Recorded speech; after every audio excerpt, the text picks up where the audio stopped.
रामकृष्ण हरी हे रामकृष्ण हरी रामकृष्ण हरी हे रामकृष्ण हरी रामकृष्ण हरी हे रामकृष्ण हरी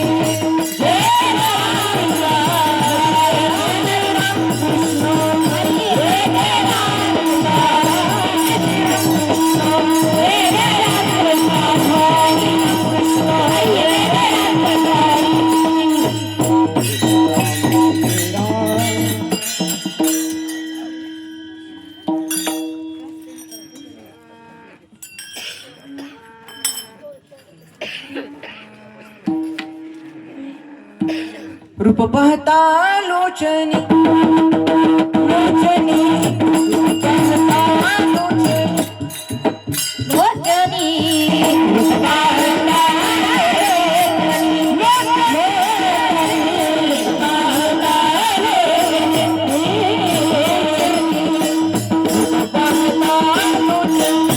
रूप पाहता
Bye.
पडता जड भारी पडता जड भारी दासी आठवावा हरी मग तो होऊन देशील आड घाली सुदर्शन नामाच्या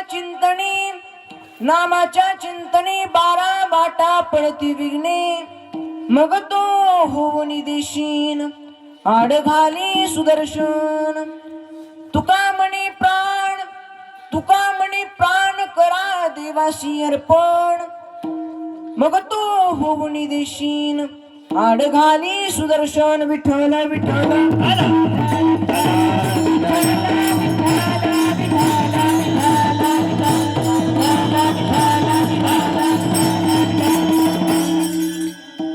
पांडुरंगा करू प्रथम नमन दुसरे चरण संताची या त्यांच्या कृपादानी कथेचा विस्तार बाबाजी सद्गुरु दास तुका ही पांडुरंगिनी सांभाळोनी पांडुरंगिनी सांभाळोनी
पांडुरंगिनी सांभाळून करुणा वचनी आळवितो ओम नमो ज्ञानेश्वरा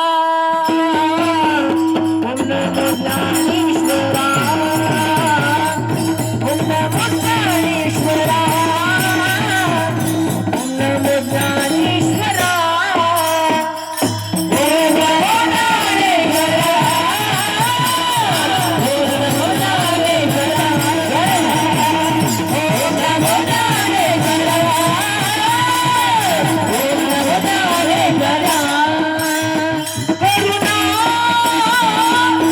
Hey!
उचितासी आपुलिया माझी वाणी तुझे वर्णी गुणनाम ऐसे दे प्रेम काही कळा मस्तक ही पाया बरिया हरकरी संता वावर करी सेवाताया वारकरी संतांच्या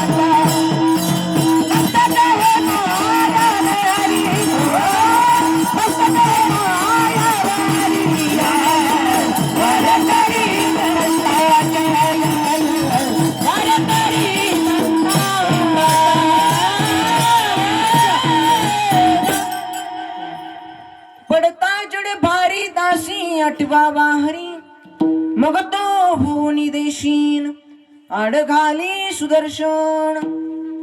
प्रस्तुत प्राप्त प्रसंगी कीर्तन रूपी सेवेकरता निवडलेला अभंग जगद्गुरु तुकाराम महाराजांचा 4 चरणाचा असून या अभंगाद्वारे जगद्गुरु तुकाराम महाराज भक्तावर संकट आल्याच्या नंतर भक्ताने नेमकं काय करायचं याचं उत्तर देणारा अभंग आहे. विठ्ठल विठ्ठल.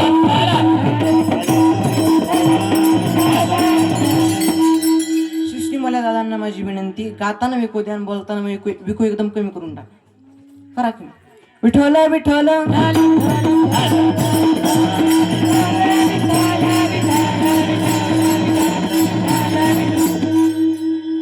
खरं तर आपल्या गावामध्ये कैलासवासी कुसुम जी पायगन यांच्या वर्ष श्राद्धाच्या निमित्ताने एवढा मोठा कार्यक्रम आपल्या परिवाराने आयोजित केलेला आहे. खरं तर या परिवाराला द्यावेत तेवढे धन्यवाद कमी आहेत, कारण आपल्या आईच्या ऋणातून उत्तीर्ण होण्याकरता एवढा मोठा कार्यक्रम या ठिकाणी केलाय. नाहीतर या परिवाराला विधी करून कार्यक्रम उरकता येत होता, पण का कीर्तन का भजन, कारण हे भाग्यवंत घराचं लक्षण आहे. भाग्यवंता घरी भजन पूजन त्याची वाट पाहणे गुणंदन, त्याची वाट पाहणे गुणंदन. भाग्यवंता घरी भजन कीर्तन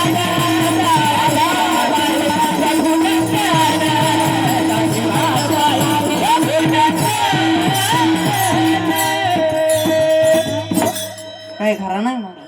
अहो पैशावाली लोक आम्ही कित्येक बघितले, पण महाराज कीर्तन भजन त्यांच्यात चुकून बी नाही. पण एवढा मोठा कार्यक्रम या ठिकाणी आयोजित केलाय आणि लोक बघा ना, एवढे मोठे लोक काय याला सोपेत का महाराज. अहो हे लोक काय पैसे देऊन येतात का, पैसे देऊन सभेला जातात आणि तिथून यातने भांडणं करून येतात. 500 ठरले 300 दिले. विठ्ठल विठ्ठल विठ्ठल.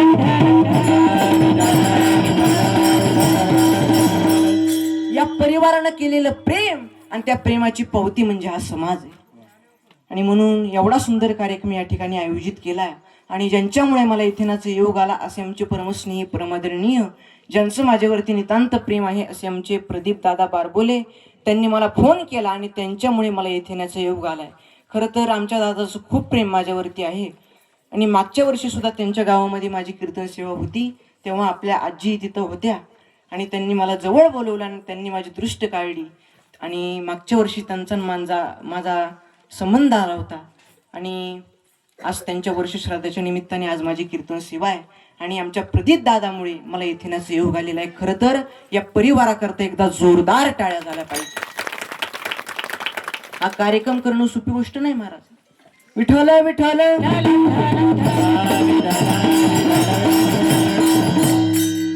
तसेच आज माझ्या कीर्तनासाठी उपस्थित महाराष्ट्रातील सुप्रसिद्ध गायनाचार्य, संगीत अलंकार, संगीत विशारद, ज्यांचं माझ्यावरती नितांत प्रेम आहे असे आमचे परमस्नेही आदरणीय ऋषिकेशजी महाराज आहेत, त्यांच्याकरता एकदा जोरदार टाळ्या वाजवा. तसेच आत्ता ज्यांनी चाल गायली मागा असे आमचे परमस्नेही आदरणीय आमच्या ताई काय ना मनीषा ताई आहेत, त्यांच्याकरता एकदा जोरदार टाळ्या वाजवा. तसेच आमच्या आदरणीय सुप्रिया ताई आहेत, त्यांनाही द्यावेत तेवढे धन्यवाद कमी, त्यांच्याकरता एकदा जोरदार टाळ्या वाजवा. तसेच आज माझे कीर्तनाचे शूटिंग करण्याकरता आमचे परमस्नेही परमदरणीय आमचे प्रदीप दादा, त्यांचं चॅनल आहे कीर्तन रंगी यूट्यूब चॅनलचे सर्व आमचे प्रदीप दादा ते सुद्धा शूटिंग करण्यासाठी उपस्थित आहेत. त्यांनाही द्यावेत तेवढे धन्यवाद कमी आहेत.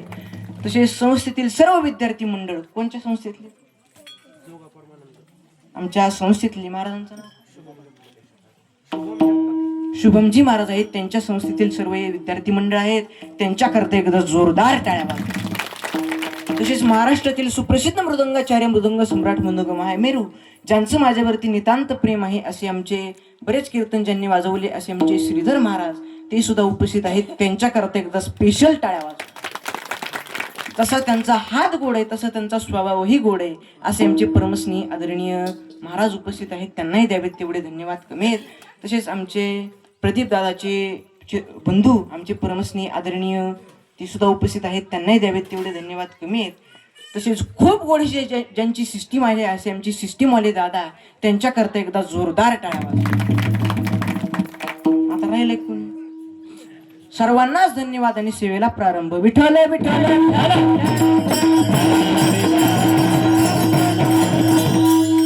खरं तर मी तुम्हाला कीर्तन सांगाव एवढा माझा अधिकार नाही, पण माऊली सांगतात ना तरी बालक बोबडा बोले वाकडा चुका पावले ते चोज करुणी माऊले रिजे जेवी. लहान मुलगा जो असतो तो चालताना बिडी वाकडी पावलं टाकतो, पण आईचं अंतकरण एवढं मोठं असतं. आई म्हणते वा माझा राजा कसा चालतो, राजा असतो का नाही, तरी म्हणते का अंतकरण आईच आहे. एक पोरग शाळेत गेलं आणि गुरुजीला खोड्या करून घरी आलं आणि तसले पोराकडे बघून म्हणती अगं बया बया आलं माझं वाघाचं पिल्लू म्हणती. मग ही कोण झाली? पतिदेव वाघ. त्या वाघाच्या पिल्याची केस काढलेली, शर्टाला बटणं नाही, नाकातला माल ढेरी सांडलेला आणि ती बी ढेरी चुळीत चालता. आय मला बटर पाव खातो, बटर पाव पोटात करतो काव का वजन भरतं आत पाहून तरी म्हणती वाघ. का अंतकरण आहे. तसं मी तुम्हाला कीर्तन सांगा एवढा माझा अधिकार नाही, पण माझं कीर्तन ऐकून आपल्या गावातला एखादा लहान मुलगा पवित्र तुळशीची माळ गळ्यामध्ये घालून हातामध्ये टाळ घेऊन या लाईनीमध्ये उभा राहावा, याच्याकरता माझ्या बालकाचं कीर्तन आहे. आणि तुम्ही सर्व भाग्यवान आहेत, तुम्ही इथं आलात. इथं याला सुद्धा भाग्यच लागतं महाराज. जिंदगी में सपने तो हर कोई सजाता है, लक्ष देऊ नका बरं का. जिंदगी में सपने तो हर कोई सजाता है, लेकिन भगवान हर किसी का सपना कभी पूरा नहीं करते. उसी तरह इस धर्म मंडप में भी हर कोई आना चाहता है, लेकिन आता तो वही है जिसे मेरे भगवान बुलाते. आणि भारतासारखी संस्कृती नाही महाराज. जपान जगाचं शस्त्रागार आहे, फ्रान्स जगाचा फॅशन शो आहे, अमेरिका जगातील तिजोरी आहे, पाकिस्तान जगातल्या कुरबुऱ्या आहेत आणि भारत देश या जगातलं देवघर आहे. आणि त्या देवघरातले तुम्ही आम्ही माणसं आहेत. आम्ही दैवाची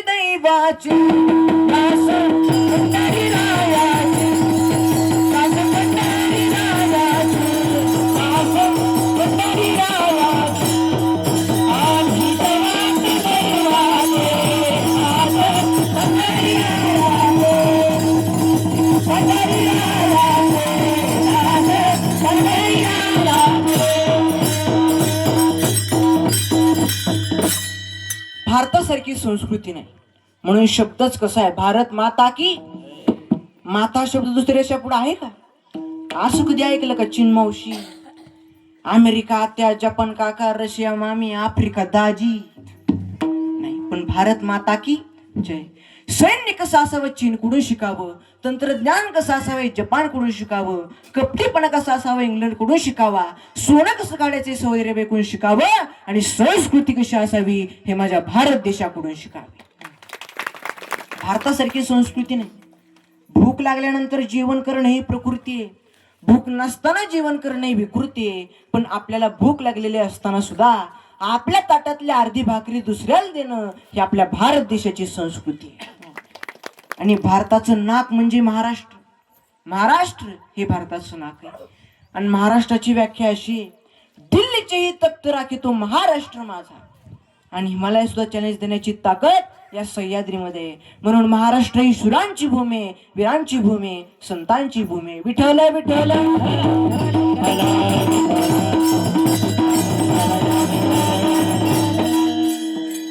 आज माझ्या कीर्तनासाठी उपस्थित आमच्या प्रदीप दादा बरोबर असतात असे आमचे आदरणीय राहुल दादा, ते सुद्धा समाधान दादा वयामानाने होते, आता मी तरी काय आमचे समाधान दादा, त्यांनाही द्यावेत तेवढे धन्यवाद कमी आहेत. तसेच आमच्या बरोबर आले आमचे आदरणीय माझे चुलते कल्याण सर सातपुते, ते सुद्धा उपस्थित आहेत, त्यांनाही द्यावेत तेवढे धन्यवाद कमी आहेत. महाराष्ट्रातील सुप्रसिद्ध मृदंगाचार्य माझे बंधू परमस्नेही आदरणीय गणेशजी महाराज सातपुते, ते सुद्धा उपस्थित आहेत, त्यांनाही द्यावेत तेवढे धन्यवाद कमी आहेत. विठ्ठल विठ्ठल.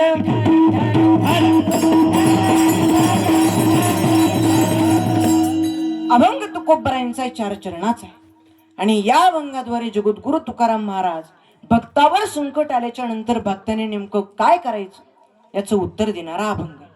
पडता म्हणजे आलं, जड म्हणजे संकट, भारी म्हणजे मोठं. मोठं संकट आल्याच्या नंतर भक्ताने नेमकं काय करायचं तर दासी आठवावा हरी, हरीचं चिंतन करायचं, हरीचं स्मरण करायचं. मग होतं काय, तो भगवान परमात्मा आपल्या भक्ताला शीन होऊन देत नाही. मग तो होऊन देशीन आड घाली सुदर्शन. तो भगवंत आपल्या भक्ताला शीन होऊन देत नाही, ही देवाची जबाबदारी, पण देवाचं चिंतन करणं ही आपली जबाबदारी. दासी आठवावा हरी. मग प्रश्न असा चित्त देऊ नये का, संकट हे मनाने येतं का लोक आणतात? हा बी प्रश्नच आहे ना. गाता काय मनाने पाण्यात गेला का, माऊलीची जुनी मनाने फाटली का? संकट ही मनाने येत नाही, लोक आणतात. आणि खऱ्याला संकट जास्त हे ध्यानात ठेवायचं. चांगलं जागा, त्रास होणार, पण ऐका, संकटाला कधी घाबरायचं नसतं, त्याला सामोरे जायचं असतं. लोकनिंदेला कधी घाबरायचं नसतं, आपलं सामर्थ्य जगाला दाखवायचं असतं. अपमानाने कधी खजायचं नसतं, जिद्दीने बळ वाढवायचं असतं. नाराज मुळीच व्हायचं नसतं, आपलं चैतन्य सदा फुलवायचं असतं. समाज कुणाला बी नाव ठेवतो, पण देऊ द्या त्रास, सहन करा. आणि जो सहन करतो तुका म्हणे तोची संत, सोसी जगाची आघात, सोसी जगाची आघात, सोसी जगाची आघात. तुका म्हणे तोची संत, सोसी जगाची आघात, सोसी जगाची आघात, सोसी जगाची आघात.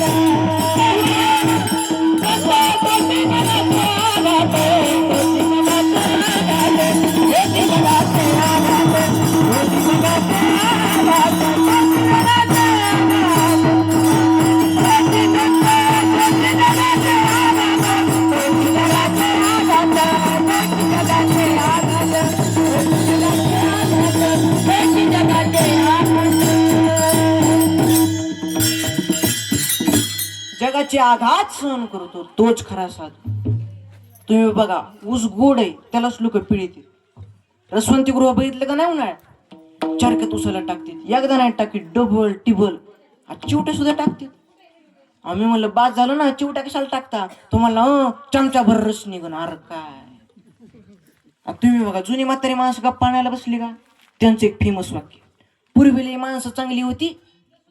कशाची पूर्वी माणसं चांगली होती? बरं, पूर्वी जर माणसं चांगली होती तर माऊलींची झुळी फाडली असती का? गाता पाण्यात टाकला असता का? विवेकानंदावर लोकांनी आक्षेप घेतला असता का?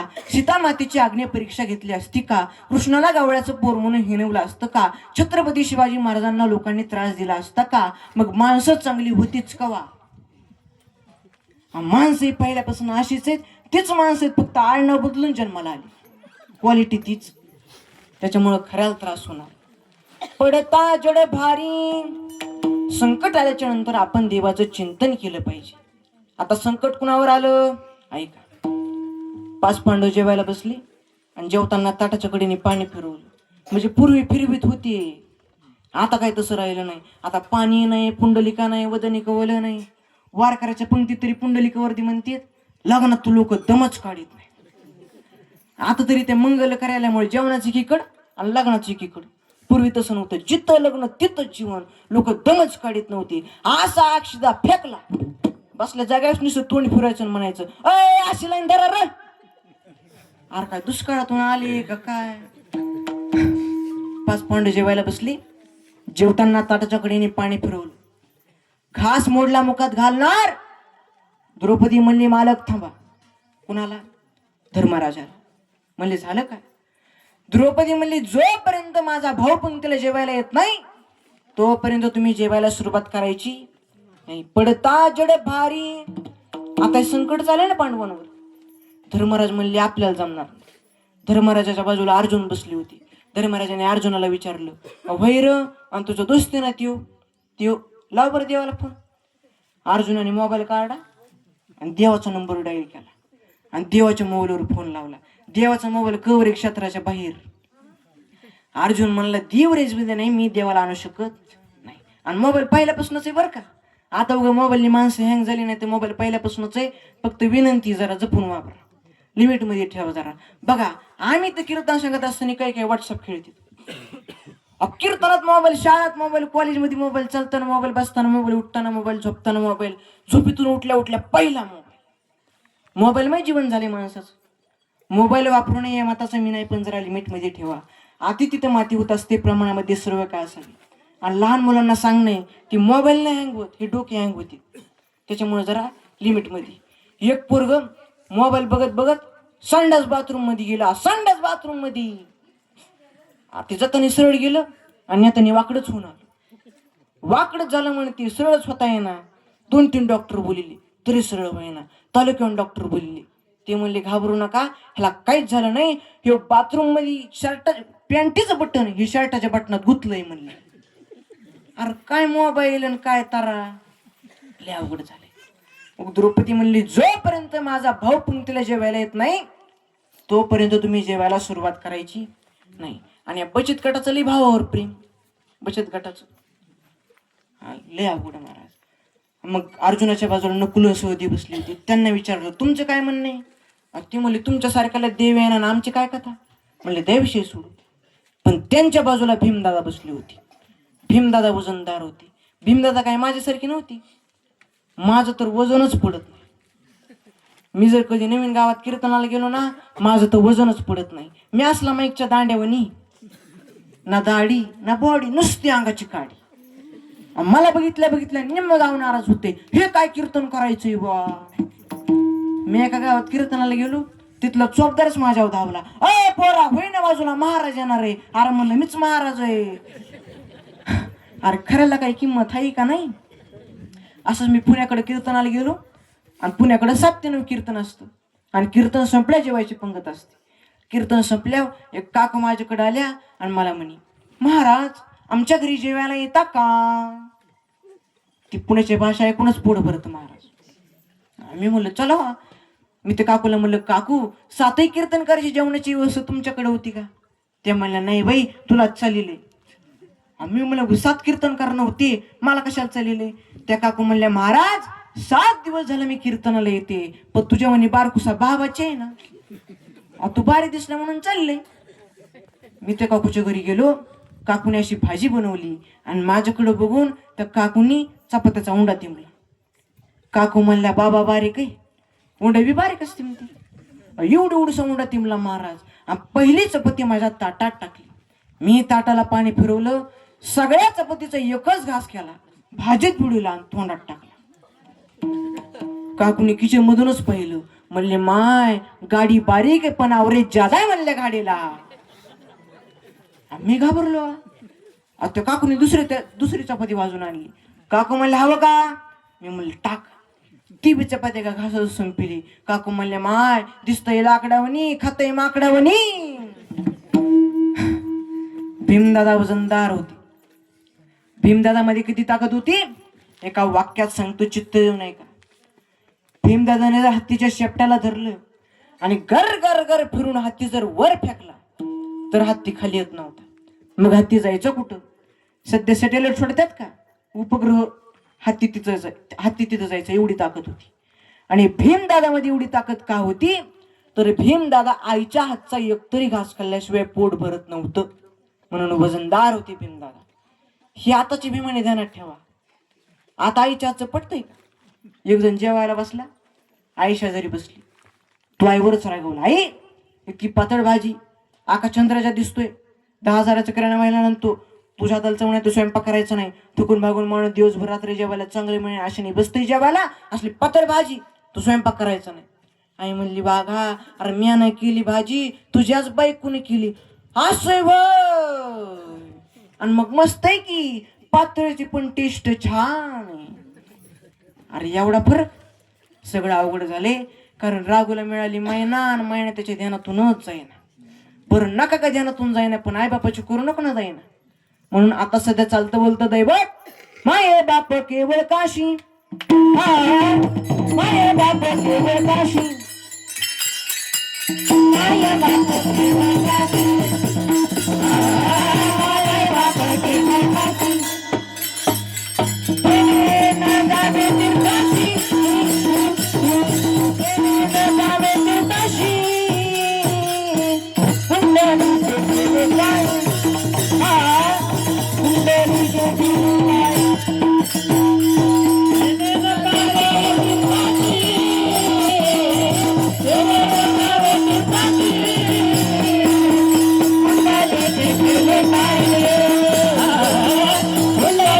केवळ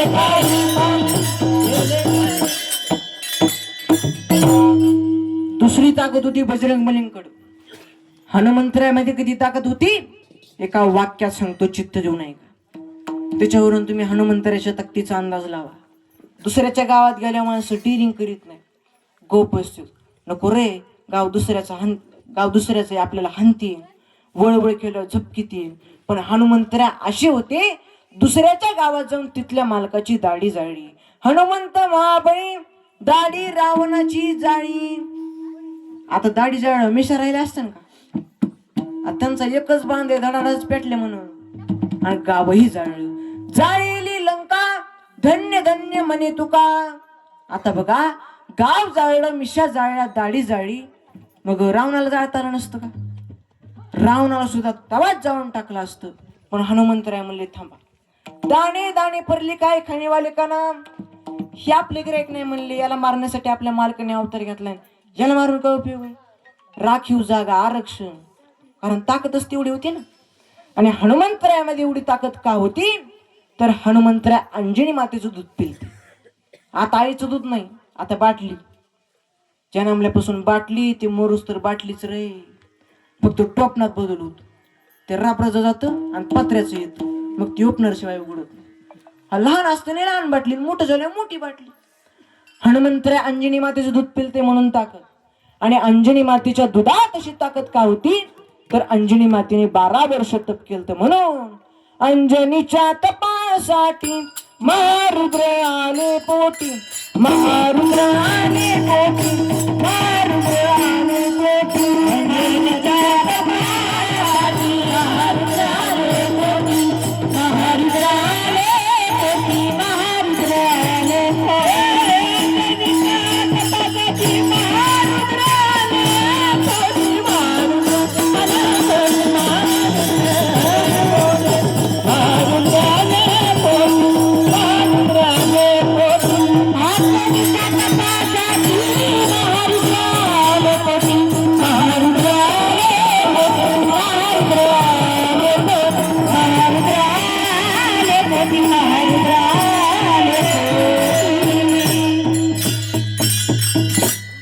अंजनी मातेनं तप केलं म्हणून महारुद्र आले पोटी. प्रत्यक्ष भगवान शिवजी अंजनी मातेच्या पोटी पुत्र रूपाने जन्माला आले. भीमदादा वजनदार होते, ती म्हणले मी आणतो देवाला बोलून. अर्जुन म्हणला गप, अरे माझा दोस्त असून मला आला, तुला कसं काय देवीन. भीमदादा म्हणले आणतो म्हणतोय ना. धर्मराज म्हणले अर्जुना तू त्याच्या नादी लागू नको, ती आपल्या हानी. तू समजू नको आपला भाऊ आहे, ते गटात टुकऱ्यात आपल्या शांत राह. आणि तू म्हणतो ना 2 मिनिटात देवाला आणतो, कशाला त्याच्या नादी लागतो. हा आण देवाला बोलून, वेळ फक्त 2 मिनिटं. ओके. भीमदादा बाहेर आले. 9 खंड्या वजनाची गदा होती. गर गर गर फिरवली, संदेशून गदावर फेकली. गदावर फेकली, खाली बघितलं आणि भगवंताचा धावा केला. भगवंता या भक्ताची लाज राखण्याकरता तुला यावं लागल. लोक मला म्हणतील तू नुसतं त्याचा फोटो स्टेटसला ठेवतो, ते तुला रामराम घाली ना. परवा दिवशी ते तुझ्या जवळून गेला आणि तरी जेहारी सुद्धा म्हणला नाही. आणि तू नुसता स्टेटसला फोटो ठेवतोच बेजार रे, फेसबुकला पोस्टला सोडतो, ती तुला ओळखी ना बी. भीमदादा म्हणले अशी अवस्था झाली देवा माझी, आता तू लवकर ये. आणि एखाद्या डोक्यात पडणार मी जाईल, त्याच्यामुळे देवा तू लवकर ये. जेवण करीत असलं तर हात धुवायला येतं ये, आणि धोतर घालीत असलं तर काष्टा घालायला येतं. आणि देव नेमकं धोतरच घालीत होता. गाठ आणली होती पण मेरे घालायचं काम चालू होतं. देवाला शिंगण मिळालं. अर म्हणले येड्याने कुठं नाही केला गाडी. म्हणून देवानी मिऱ्या तशाच खावल्या. पण काष्टा खावायच्या नाद जर देव तिथे थांबत होते तर भीमदादा राहत नव्हते. म्हणून देवानी काष्टच खावलं नाही, तसेच लुंगीवर आले, बाण दिशून उडी मारली आणि गदा डोक्यात पडणार वरच्या वर जिरली. देवाला तर धापच लागली. अय भीमा, अरे बेगाडा काय, अरे डोक्यात पडले असते तर. भीम म्हणला, अय इतका येडा काय, आधी मतदान केले म्हणतो रोड डांबरे झाला पाहिजे, फुकट मागणी करतो काय. म्हणून ज्याची खरी सेवा त्याच्या भय काय जीवा. आता देवाला आणले म्हणल्यावर काय भीमदाचा थाट, गडी 32-36 झाला असा फुगला असतो, त्याच्या गुंडा सुटल्या तटा तट. आता देवाला आणले म्हणलं तो कुणालाच मुजेन, कुणा आडवाली की म्हणायचा हो बाजूला. देवाला आणले आणि मुद्दा म्हणून देवाला अर्जुनाच्या शेजारी बसले. देवा हित बसा, हेवलंय मला बोलत होता. मुद्दा म्हणून अर्जुनाच्या शेजारी बसलं. अर्जुन हळूच भीमदादाला म्हणला, वैर आणि माझा दोस्त असून मला आला नाही, तुला कसं काय आला रे देव. भीमदादा म्हणले, मला कसे देव आले हे मी सांगू शकत नाही, पण पुणे जिल्ह्यात देऊ नावाचं गाव आहे, तिथं तुकोबाराय नावाची महात्मे, तुम्ही त्यांना जाऊन विचारा. आणि मग तुकोबारायांनी उत्तर दिलं अभंगाच्या पहिल्या, पडता जड भारी, पडता जड भारी, पडता जड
या सर्व गुणगान करता एकदा जोरदार टाळ्या वाजवा. असे गायक आणि असे वादक असल्यावर 12 वाजेपर्यंत टेन्शन नाही, फक्त तुम्ही बसले पाहिजेत बरं का. अहो बसताना का हातवरी करा, बरं हातवरी करा. कोणाला कीर्तन बंद करा वाटायले, फक्त हातवर करा. काय महाराज इथं बघितलं तर गायक एक नंबर आहेत, वादक एक नंबर आहेत, ऐकणारी एक नंबर आहेत, असे टाव करूनच आहेत. काय चालू रे यांचं, सगळे एक नंबर आहेत. मग मी काय 2 नंबर आहे का? अहो बोला, मी 2 नंबर आहे? 1 नंबरच आहे ना महाराज, का 2 नंबर आहे? महाराज आता गायक, तुम्ही मला सांगा, प्रवासाचा आनंद कवा? गाडी धोरणात असावा, रस्ता नीट असावा आणि ड्रायव्हर फुल पेलेला असावा. मग नदीत नाही तर वड्या जायचंच काम आहे. जेवणाचा आनंद कवा? गावरान गाईचं दूध असावा, बाजरीची भाकर असा आणि तोंडी लावायला ठ्यासा म्हणते ठ्यासा. स्वयंपाक करणारी महिला सुगरण पाहिजे, वाढणारा उदार पाहिजे आणि खाणाऱ्याला कशा संग काय खावा याची काय मोकळे म्हणे माणसं बोलत होतो. पण सर्वच गुणीजन मंडळी खूप गोड अशी साथ देते. सर्वांनाच कोटी कोटी वंदन. पडता जड भारी दासी आठवा वारी. संकट आल्याच्या नंतर आपण देवाचं चिंतन केलं पाहिजे. आपण जर देवाचं चिंतन केलं तर आपल्या जीवनातल्या सगळ्या चिंता निवृत्त होतात. आज प्रत्येकाच्या जीवनात चिंता आहे. बोलत चला. जेवायला मिळेल का नाही चिंता. जेवायला मिळेल का नाही. तुम्ही जोरात बोलत नाही बी चिंताच आहे. जेवायला मिळेल का नाही चिंता. बसायला मिळेल का नाही. नोकरी लागल का नाही. नोकरी लागली की आता पुन्हा एक चिंता. कोणती. चुकरी. हा लग्नच लय अवघड झाले आता. सध्याची परिस्थिती पाहिली तर कोण कुणाला मुलगी द्या नाही आणि ज्याला दिली त्याला पास पडा नाही. अहो आमच्या गावातल्या पोरांनी 10 पुरी नापास केल्या. कोणतीला बी नावच ठेवायचा. कोणतीची हाईटच कमी कोणतीची हाईटच जास्त आहे. कोणती जाडच दिसायली कोणती उन्हात गेल्यावर लालच पडायली. या अरे करतो तुरी कोणती पास. आता त्या पोराचं इतकं वय झालंय त्याला कोण पोरगीत आहे. ते पोळ्याच्या दिवशी पुरी बघायला गेलं आणि त्या पुरीच त्याला विचारलं तुझं नाव काय. ते मला वसंत. ती म्हणली मला नाही पसंत उठ नाही घरी. लय अवघड झालंय महाराज. आता तुम्हाला वाटतंय का आम्ही अशी गावोगाव सप्ती करीत म्हणजे कीर्तन करीत फिरत होतो आम्हाला लोक नीट बोलत असते. एका गावात मी गेलो कीर्तनाला आणि एक आजी माझ्याकडे आल्या आणि मला म्हणे महाराज. मी म्हणलं काय.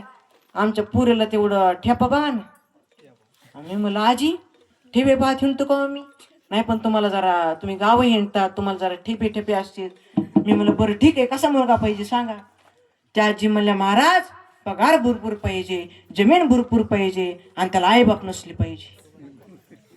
पण मी बी कीर्तनकार. मी म्हणलं काकू हाय बरं का तसं एक पोरग पण त्या पोराची बी आट आहे. त्या पोराची आट आहे. त्या म्हणल्या काय आट आहे. मी म्हणलं त्या पोराची आट आहे की पुरीला मायबाप नसावं. माय आम्ही काय हिरीत उडी आणव का. मी म्हणलं मग त्याच्या मायबापाने काय फुकून घ्यावं का. लय अवघड झालंय महाराज. बरं लग्न झालं संसार व्यवस्थित चालेल का नाही चिंता. अशी चकबाई आपल्या नवऱ्याला म्हणली तेवढे भांडी घासून घ्या. नवऱ्याला किंवा म्हणला जीवच मारून टाकीन. काय समजायचं म्हणलं तू भांडी घासून घ्या म्हणजे मी तुझा मालक आहे का तू. आता तुझ्या मनावर नाही आता माझ्या मनावर. तेव्हा काय म्हणला मी आधी धुणार आणि मगच भांडी घासणार.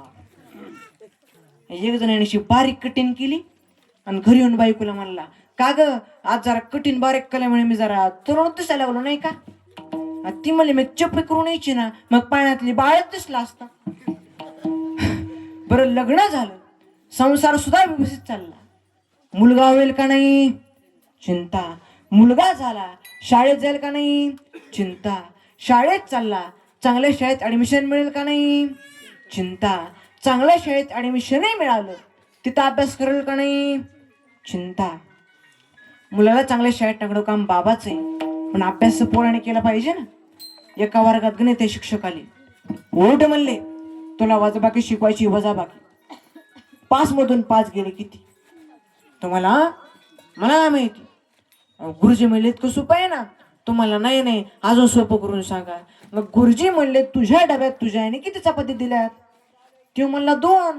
मग 2तल्या 2 चपात्या तो खाल्ल्या खाली काय राहिलं. तो म्हणला भात. अरे शून्य म्हणणे भात कुठं असतो. असं 2 पोरांना वर्गात त्याला उशीर झाला. सर म्हणले इकडे तुला काय उशीर झाला. तो म्हणला सर माझ्या मम्मीने मला चॉकलेटसाठी 1 रुपया दिला होता. तू रुपयाच माझ्या म्हणून रस्त्यात हरवला. तू रुपये मी शोधित होतो म्हणून मला उशीर झाला. ठीक आहे बस. दुसऱ्याला विचारले इकडे तुला काय उशीर झाला. तो म्हणला सर त्याचा रुपया हरवला होता पण त्याच्या रुपयावर मी पाय देऊन उभं राहिलो होतो. त्यो हल्ल्याशिवाय मला हालता येईन म्हणून मी लेट झालो होतो. काय बोलाय पोरा. बरं लग्न झाल्यानंतर माय बाबाला सांभाळेल का नाही चिंता.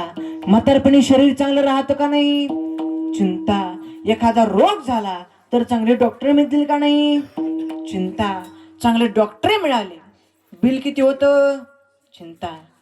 डॉक्टरने त्या बिलाची चिंता करू नका. मी सांगतो त्या बिलाची चिंता करा.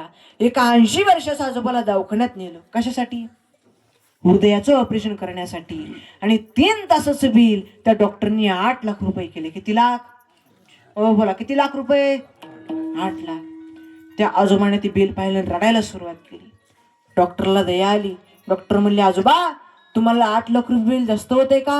तुम्ही काळजी करू नका, टेन्शन घेऊ नका, लाखभर रुपये बिल मी कमी करतो. त्या आजोबाने सांगितलं, डॉक्टर साहेब कोट्यावधी प्रॉपर्टीचा मी मालक आहे. मी जर मेलो असतो तर पैशाचं काय करायचं होतं? तुम्ही मला वाचवलं, याचं बिल 8 लाख रुपये काहीच केलं नाही. तुम्ही 10-15 लाख जरी केलं असतं तरी मी आनंदाने दिला असतो. मग आजोबा तुम्ही रडता कशासाठी? त्या आजोबाने दिलेलं उत्तर फार गोड आहे. त्या आजोबाने सांगितलं, डॉक्टर साहेब 3 तास तुम्ही माझं हृदय दवाखान्यात सांभाळल्याचं बिल तुम्ही 8 लाख रुपये केलं. रोडच्यासाठी येत आहे. 90 वर्ष झालं माझ्या पांडुरंग परमात्म्याने माझं हृदय सांभाळले, अजून 1 रुपया सुद्धा बिल आलं नाही. रोडच्यासाठी येत आहे. त्या भगवान परमात्म्यानं आपल्याला 1 रुपयाचं बिल मागितलं नाही तरी लोक म्हणतात देवाने मला काय दिलं. पण बिल भरण्याची एक जागा दिली. वर्षातून एकदा का होईना भव्य आणि दिव्य सप्ताह करणं आणि असा वर्ष श्राद्धाचा कार्यक्रम करणं हेच त्याचं बिल भरणं आहे. विठ्ठल विठ्ठल. जेने हा जीव दिला दान. बिल कोणतं आहे बघा? जेने हा जीव दिला दान, हे झालं आपल्यावरती कर्ज आणि तयाचे करीन चिंतन, हे झालं बिल भरणं. महाराज म्हणतात त्या देवाचं चिंतन करणं हेच त्याचं बिल भरणं आहे. आणि जर नाही करा, हे जरी नाही कळालं तरी दुसरा येईल.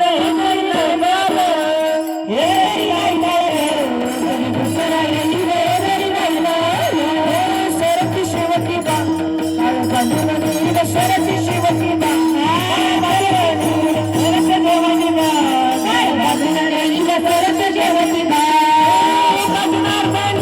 आमची कायला जाईल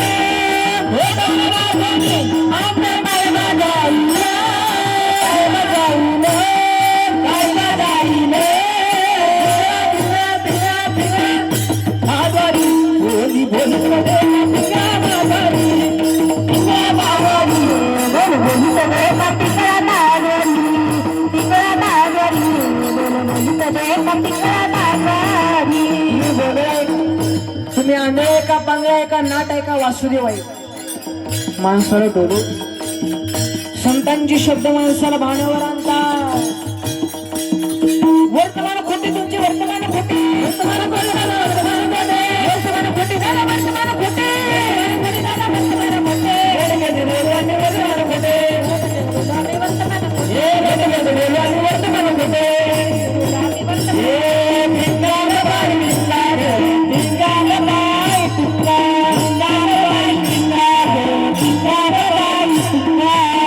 सर्वांना माझी विनंती, सर्वांनी वरात करा, सर्वांनी वरात करा, सर्वांनी. हा एक काही सर्वांची एक साथ हा हा स्वर्गीय एक एक हा बाई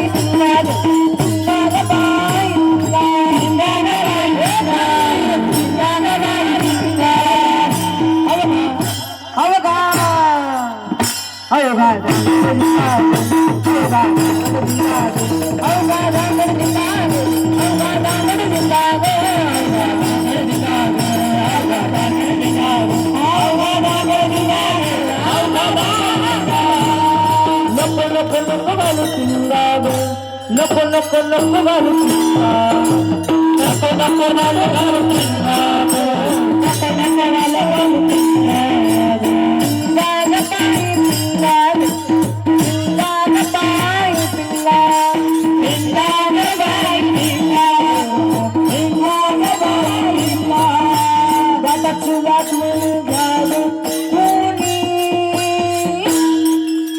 दाताचुरात म्हणून दाताचुरात म्हणून दाताचुरात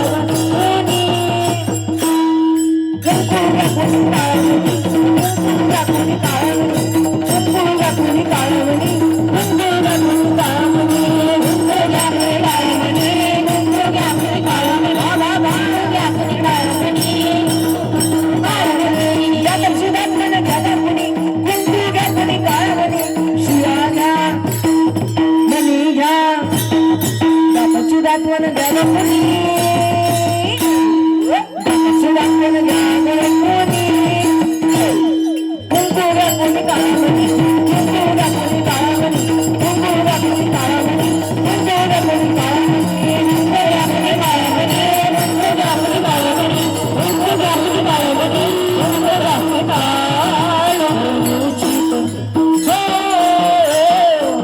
करुणी उचित प्रेम घाली हृदयात दान मागाया दान मागाया दान मागाया दान मागाया दान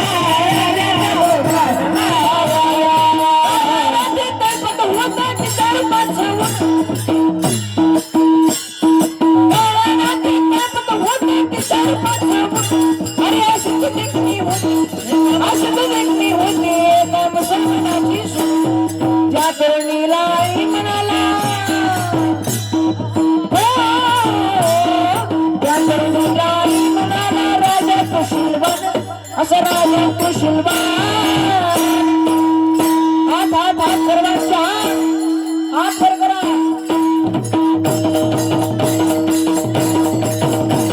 आनंदाने नांद पोते हिंदू मुसलमान आनंदाने नांद पोते हिंदू मुसलमान आनंदाने नांद पोते हिंदू मुसलमान आनंदाने नांद पोते अनेक वचन निर्गुण निराकार दादा माहुर माझे गाव निर्गुण निर्गुण निर्गुण निराकार दादा माहुर माझे गाव शकून शकून शकून शकून शकून सांगा आले माई माझे नाव शकून सांगा आले माई माझे नाव शकून आले माई माझे नाव शकून आले माई माझे नाव सांगितलं क्या ऐका कलियुगाची थोरी पुत्र तो होईल पित्याचा वैरी भ्राताला सोडून बरोबर फिरतील नारी ऐसा शकून दादा ऐका निर्धा अहो पोटे जाता ऐका हे जरी नाही कळलं दुसऱ्याने हे जरी नाही कळलं हे जरी नाही कळलं तरी दुसरं हे जरी नाही कळलं सरती शेवटी बा काळ बांधून नेईल सरती शेवटी बा काळ बांधून नेईल हरी बा काळ बांधून नेईल आमची कौल जाईल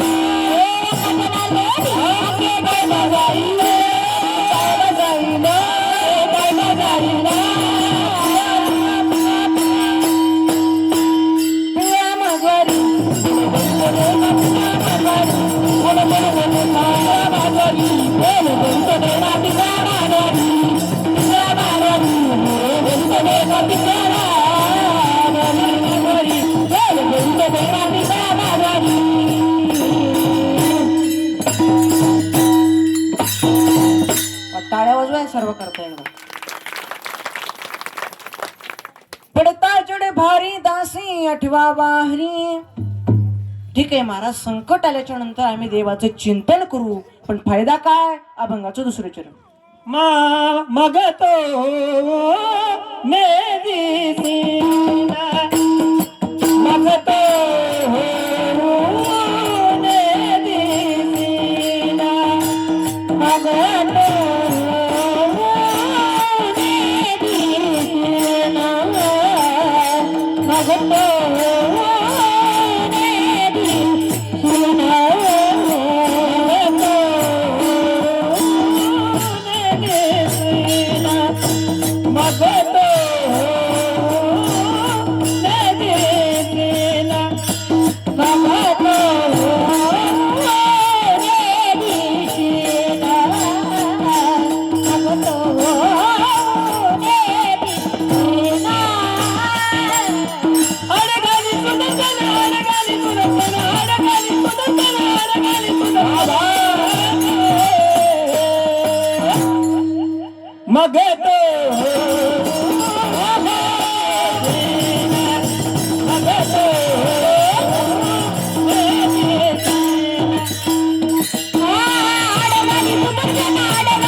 मग तो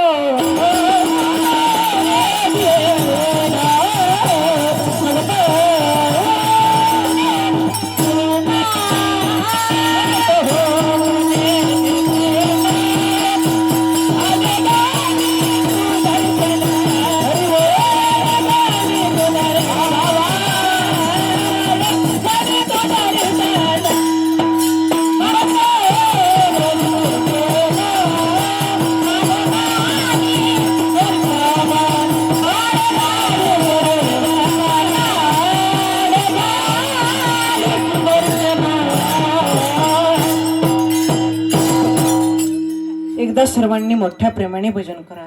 विठोबा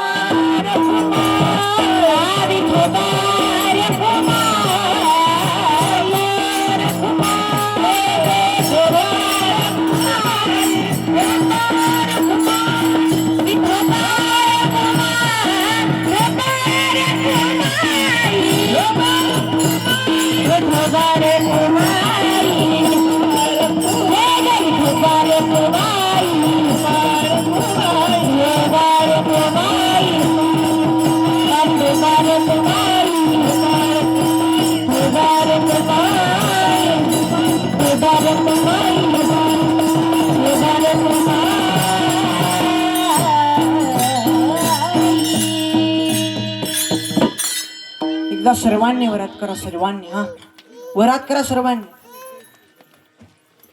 ज्ञानोबाराया माझ्या तुकोबाराया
काय आनंद आहे महाराज भजनात. असा आनंद कुठंच नाही. आज कित्येक श्रीमंत लोक आहेत पण त्यांचं दुःख विचारायला सुद्धा त्यांना कोण नाही. एक वाक्य सांगतो लक्षात आलं तर बघा. अमीर के जीवन में जितना महत्व सोने की चैन का होता है. लक्ष देऊन ऐका बरं का. अमीर के जीवन में जितना महत्व सोने की चैन का होता है उतना ही महत्व गरीब के जीवन में चैन से सोने का होता है. तुम्ही सर्व जाणकार माणसं आहे. नाही तर कुठं कुठं तर हिंदीच कळत नाही हो.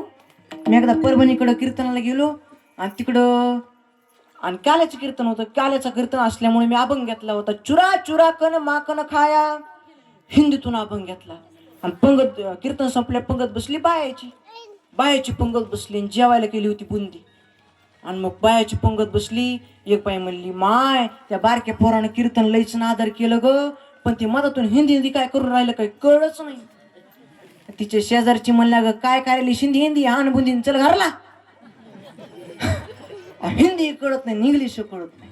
अशाच आमच्या गावातल्या काही महिला पंढरपूरला गेल्या आणि तिथे एक फॉरेनची बाई आली होती. कुठली फॉरेनची म्हणजे दुसऱ्या देशातली. फॉरेनच्या बाईने ती पांडुरंगाचं मंदिर पाहिलं. ती म्हणली हो वा वंडरफुल. काय म्हणायची वंडरफुल म्हणजे सुंदर. ती पुन्हा पुन्हा म्हणायची हो वा वंडरफुल. आमच्या गावातली बाई म्हणली अय भवानी वंडरफुल नाही पंढरपूर आहे पंढरपूर. आता आहे का हिंदी कळत नाही इंग्लिश कळत नाही. विठोला विठोला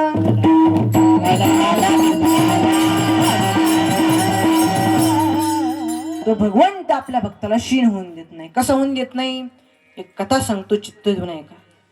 दोन महापुरुषांची भेट झाली. दोन्ही वजनदार, पण एक जणाला अहंकार झाला. एक आहेत हनुमंतराय आणि दुसरे आहेत अर्जुन. अर्जुनाला अहंकार झाला. अर्जुनाला वाटलं देव आपली गाडी चालवतो, ते कुणालाच मुजेना. हनुमंतराय सुद्धा नीट बोलला नाही हो. सामान्यत का हनुमंतराय खेळिया माझी हनुम्या शान, खेळिया माझी हनुम्या शान, खेळिया माझी हनुम्या शान, खेळिया माझी हनुम्या शान. लपडता व्यसनी रे, लपडता व्यसनी रे, लपडता व्यसनी रे, लपडता व्यसनी रे. कामची नाही तो प्रेमची पैसा, कामची नाही कामची पैसा.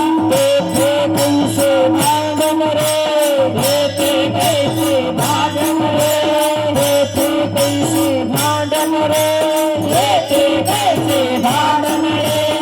रामगडाची आवडी मोठी, रामगडाची आवडी मोठी, रामगडाची आवडी मोठी, रामगडाची आवडी मोठी. म्हणून लंके पेने रे, म्हणून लंके पेने रे, म्हणून लंके पेने रे, म्हणून लंके पेने रे. ऐसे खेळिया तुझ संकट ऐसे जाणून केलं खेळ, ऐसे खेळिया तुझ संकट ऐसे जाणून केलं खेळ.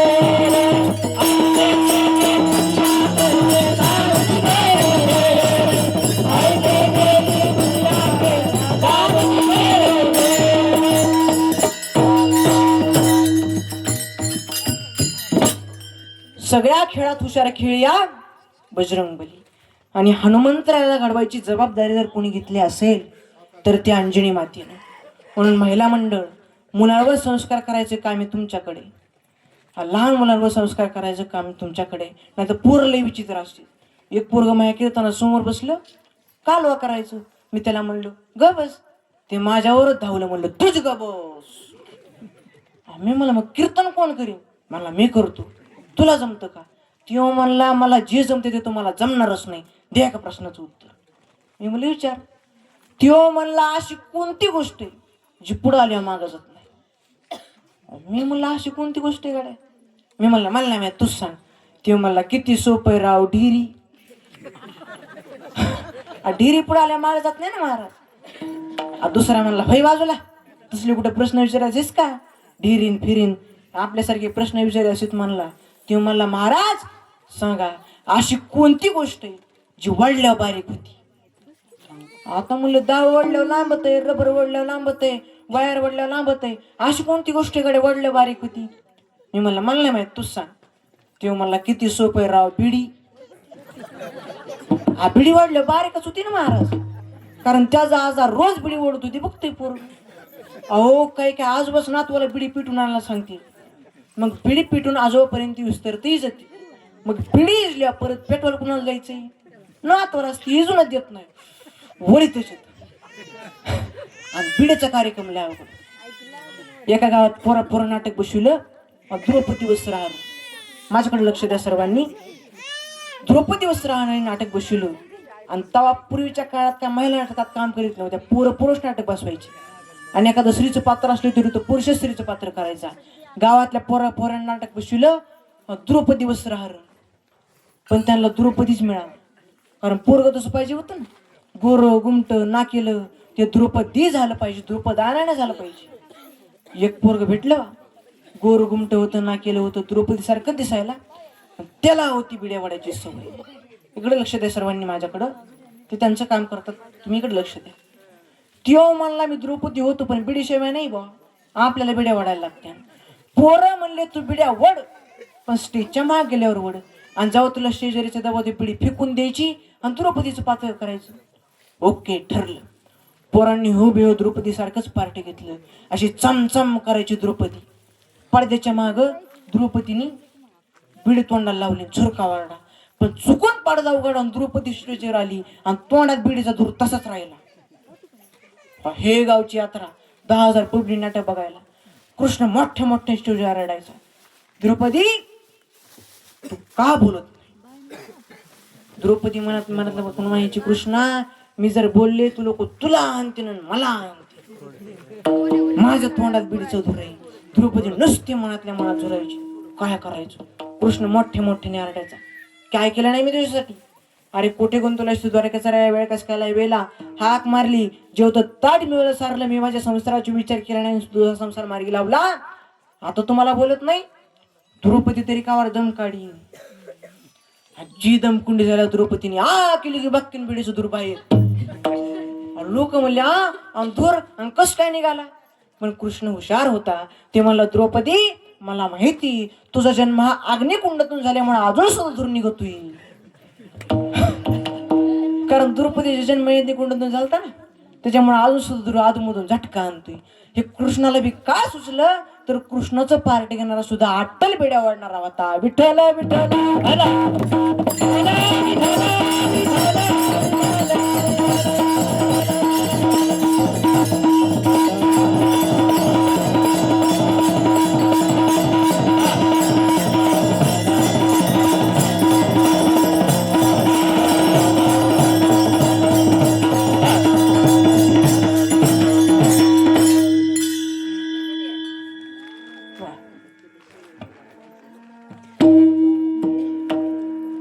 अर्जुन म्हणला, अय हनुमंतराय, इथं विषय चालू आहे बरं का आपला. अर्जुन म्हणला, ते पूल बांधला कुठं नाही केला, कशाला तसं करायचं?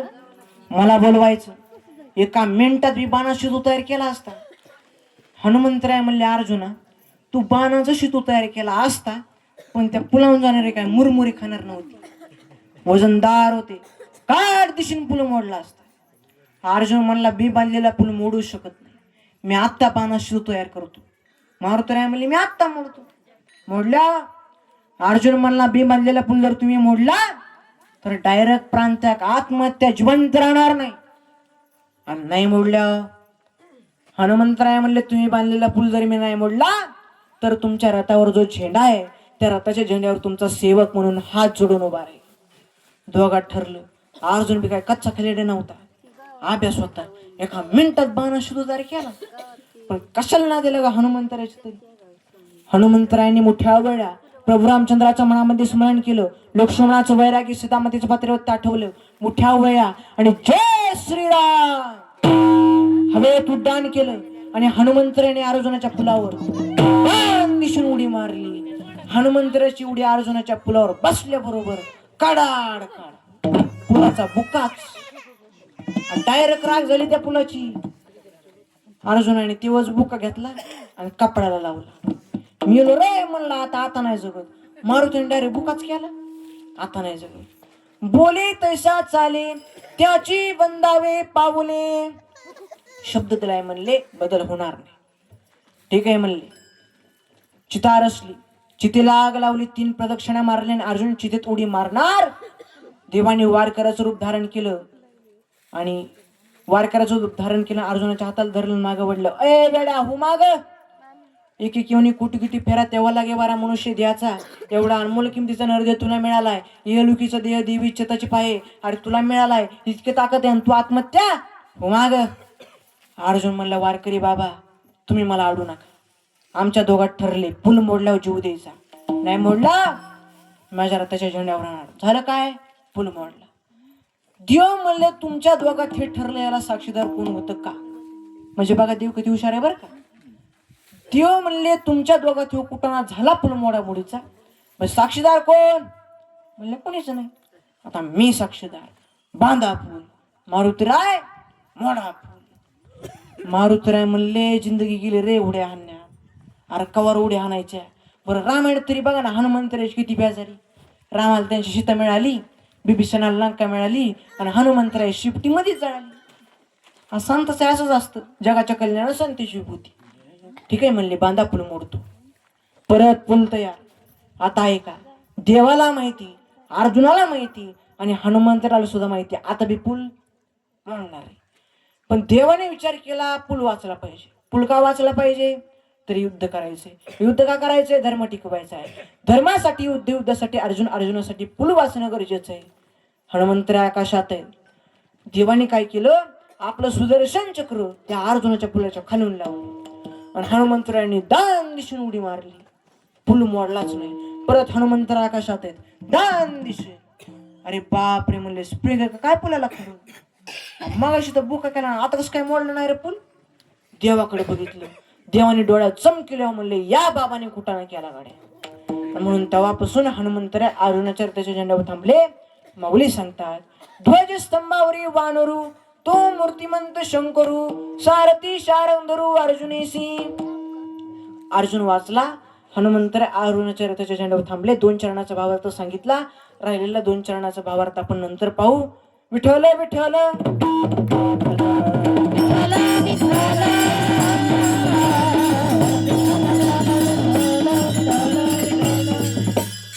नामाच्या चिंतने 12 वाटा पडती विघ्ने, मग तो भुवनी देशीन आड घाली सुदर्शन.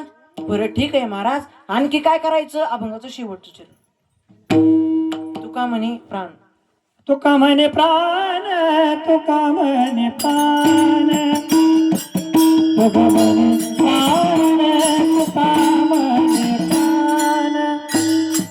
तुका म्हणे प्राण, तुका म्हणे प्राण, तुका म्हणे प्राण, तुका म्हणे प्राण, तुका म्हणे प्राण, म्हणे प्राण, तुका म्हणे प्राण,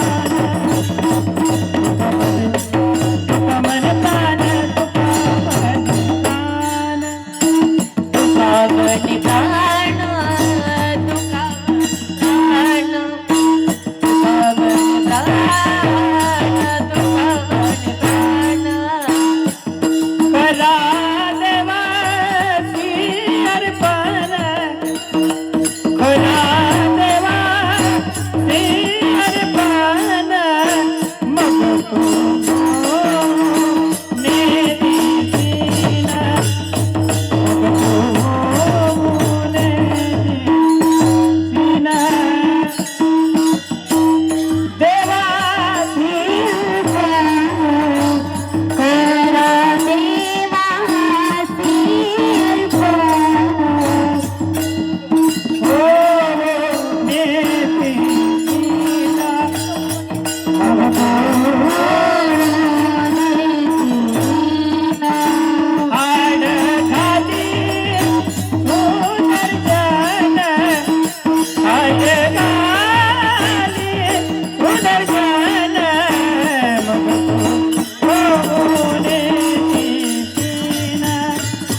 मग तो कमोने देना.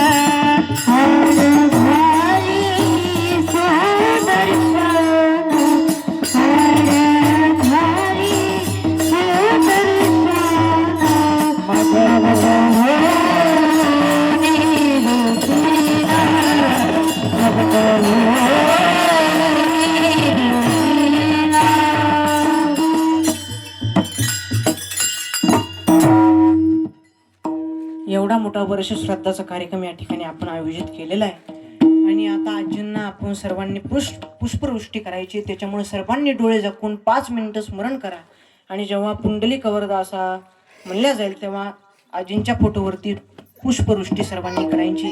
सर्वांनी डोळे झाका आणि आजीचं स्मरण करा. सर्वांनी झाका. हा,